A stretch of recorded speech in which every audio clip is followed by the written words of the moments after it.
मित्रों नमस्कार, मैं हूं राकेश कुमार। आप देख रहे हैं माता विमत। मित्रों, शिक्षकों का स्थानांतरण हुआ है, लगभग 1,30,000 शिक्षकों का, और स्थानांतरण जिले में हो गया है। और अब उस जिले के जो जिला शिक्षा पदाधिकारी हैं उनके द्वारा स्कूल आवंटित किया जा रहा है, और वो भी एक विशेष ऐप द्वारा, मतलब ऑनलाइन।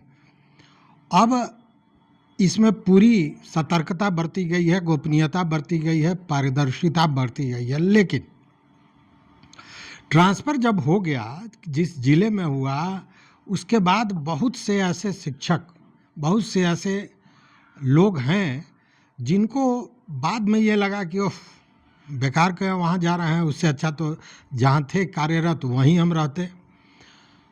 कई कारण हो सकते हैं उसके, और उसके चलते एक अव्यवस्था, या यूं कहे कि मानसिक उलझन में ये शिक्षक फंस गए थे। अब इस मानसिक उलझन से दूर कैसे हो, इसका भी रास्ता दे दिया है अपर मुख्य सचिव एस सिद्धार्थ ने। आपको याद होगा, ये जो 1,30,000 शिक्षकों का स्थानांतरण हुआ है, इनके स्कूल का आवंटन 20 जून तक हो जाना है, और उसके बाद 23 जून से लेकर 30 जून तक लोगों को अपने आवंटित स्कूल में बाज़ाब्ता योगदान देना है, जो अनिवार्य है। 30 तारीख तक हर हाल में उनको योगदान दे देना है।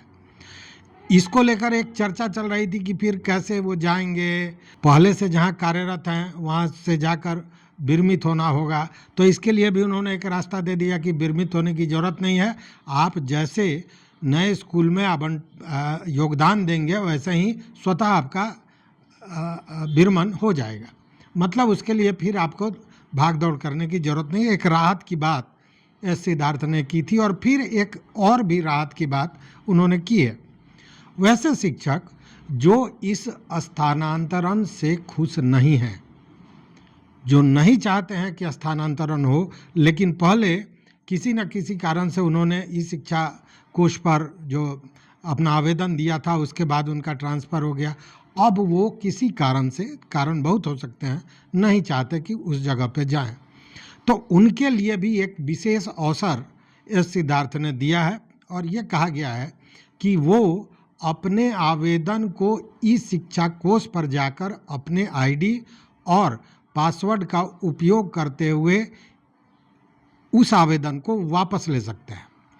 मतलब कि पहले जो आवेदन उन्होंने दिया है स्थानांतरण के लिए, वो वापस लिया जा सकता है, और वो जहां हैं वहां यथास्थिति बने रहेंगे। ऐसे में होगा क्या कि बाकी के जो शिक्षक जो अभी स्थानांतरण का राह देख रहे हैं, उन लोगों के लिए ऑप्शन बढ़ जाएगा, ऐसा शिक्षा विभाग का मानना है। आप जानते हैं कि जो शिक्षक स्थानांतरित हुए हैं उनके स्कूलों का आवंटन हो रहा है, और वो जिला शिक्षा पदाधिकारी के स्तर से हो रहा है। मतलब जिस जिले में आपका स्थानांतरण हुआ है वहाँ के डीईओ ये स्थानांतरण कर रहे हैं एक विशेष ऐप द्वारा, जो डेवलप किया गया है। और उसमें सबसे बड़ी बात क्या है कि वह किस शिक्षक के लिए कौन सा स्कूल आवंटित करेंगे, यह वह भी नहीं जानते हैं। यह पूरी तरह गोपनीय है। न शिक्षक का नाम पता चलेगा, किस स्कूल से आए हैं यह पता नहीं चलेगा, उनका नंबर क्या है ये नहीं पता चलेगा। मतलब कि पूरी तरह गोपनीय रखा गया है। इसको लेकर हम विस्तृत वीडियो भी बना चुके हैं, मित्रों आपने देखा भी होगा। अब ये आवंटन 20 तारीख तक हो जाना है, और उसके बाद योगदान देना है।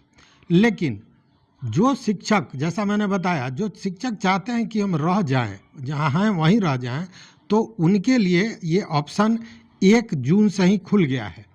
मतलब 1 जून से ही ई शिक्षा पोर्टल पर वो अपने आईडी और पासवर्ड का उपयोग करते हुए अपने आवेदन को वापस कर सकते हैं, और वैसे में वो जहां हैं वहीं रह जाएंगे। मतलब कि किसी भी कारणवश आपने दे दिया, लेकिन अब वो आप चाहते हैं कि जहां हैं वहीं वर्तमान में जहां पोस्टेड हैं वहीं रहें, तो अपना आप वापस ले लें आवेदन, और आप यथास्थिति बने रहेंगे, आपका ट्रांसफ़र नहीं होगा। यह ऑप्शन दिया गया है, और यह 1 जून से खुल गया है। तो ये काम आपको निश्चित रूप से, अगर चाहते हैं कि जहां हैं वहीं रह जाएं, स्थानांतरित जगह पर नहीं जाएं, तो इसमें शीघ्रता बरतनी होगी और जितना जल्दी आप दे देंगे उतना बेहतर होगा। चूँकि 20 जून से फिर आपका स्थानांतरण पत्र निकलना शुरू हो जाएगा। 20 तारीख से आप उसको डाउनलोड कर पाएंगे और जानते हैं कि जो स्थानांतरण हुआ है, जिस स्कूल में आवंटन हुआ है, यह भी आपको ई शिक्षा पोर्टल से ही जो इनबॉक्स है उसी से आपको मिलेगा और वहीं से आप डाउनलोड कर पाएंगे। तो यह प्रक्रिया जब शुरू होती है उसके पूर्व अगर कर लेते हैं यह काम, अगर नहीं जाना है स्थानांतरित जगह पर, तो ये बेहतर होगा। और यह एक अच्छा ऑप्शन शिक्षकों को दिया गया है। बहुत लोग उस समय हड़बड़ी में कहें या किसी कारणवश लोगों ने दे दिया और बाद में कई हमारे मित्रों ने कहा कि ओह बेकार दे दिए हैं, जहाँ हैं वहीं ठीक हैं। तो इस तरह की बातें आई थी। और देखिए ऐसा है कि जो ऑप्शन दिया गया था जिलों का, वह भी अकेला तो था नहीं। अब जो ऑप्शन दिया गया नज़दीक का पहला नंबर दूसरा नंबर नहीं हुआ, तीसरे ज़िले में हो गया। अब वो ज़िला कहीं ना कहीं अभी जो वर्तमान है उससे बेहतर नहीं नज़र आ रहा है, वो दूरी भी ज़्यादा नज़र आ रही है, या इस तरह का कोई भी अगर मामला है, उस स्थिति में शिक्षक चाहते हैं कि वो जहाँ हैं वहीं बने रहें और उसी के लिए ये एक सुनहरा अवसर दिया गया है। तो मित्रों, अगर ये आप करते हैं तो उससे लाभ ये होगा कि जो बाकी शिक्षक हैं जो राह देख रहे हैं उनके लिए ऑप्शन खुल जाएगा। आप जानते हैं कि पूर्व में भी प्राथमिकता के आधार पर लगभग 760 कैंसर पीड़ित शिक्षकों को, उनको या उनके घर में कोई कैंसर पीड़ित है तो उनका ट्रांसफ़र किया गया था। उसके अलावा 2579 ऐसे शिक्षक थे जिनके घर में या स्वयं वो गंभीर बीमारी से ग्रसित थे। उसके अलावा 5575 दिव्यांग शिक्षकों का और 1338 विधवा या परित्यक्ता जो महिला शिक्षिकाएं थीं, उनका ट्रांसफ़र प्राथमिकता के आधार पर हो चुका है। अब उसके बाद 1,90,000 में 1,30,000 ये हो गया जो अभी हुआ है ट्रांसफ़र। लगभग 66,226 शिक्षक ऐसे हैं जो स्थानांतरण की राह देख रहे हैं, तो ये लाभ उनको मिल सकेगा, उनका ऑप्शन ज़्यादा बृहत हो सकेगा। तो ये एक सुनहरा अवसर है, मौका है। अगर नहीं जाना चाहते हैं तो निश्चित रूप से आप अपने आवेदन को वापस ले सकते हैं। पोर्टल खुल गया है, इसलिए यथाशीघ्र करें। तो मित्रों, इस वीडियो में बस इतना ही। देखते रहिए मत अभिमत।